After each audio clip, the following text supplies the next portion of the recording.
Prorogati di altri 60 giorni i termini per la presentazione della perizia sui reperti del caso Una Bomber. La data è ora fissata al 24 febbraio 2025, il giorno della prossima udienza, che quindi potrebbe slittare ulteriormente se il documento dei periti dovesse approdare davanti al GIP Luigi Dei Notti proprio alla scadenza del termine.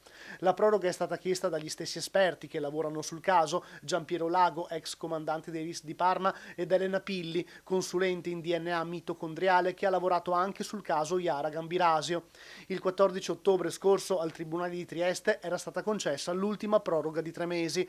Una storia infinita, quella del caso Una Bomber, che vede 11 indagati e diverse persone che devono ancora sottoporsi al test del DNA, soggetti che a vario titolo potrebbero aver manipolato i reperti. Ecco perché la data per la deposizione della perizia è slittata ulteriormente. Il caso Una Bomber era stato riaperto quasi 2 anni fa, una storia che risale agli anni 90, fra il 94 e il 2006 il misterioso Bombarolo aveva terrorizzato le province di Pordenone, Udine, Venezia e Treviso, piazzando ordigni camuffati in ovetti Kinder o tubetti di maionese. Le esplosioni avevano mutilato bambini e adulti, l'identità dell'autore è ancora ignota. La fiducia è riposta proprio nel lavoro dei periti, anche alla luce delle nuove tecnologie, per dare finalmente un volto a Una Bomber.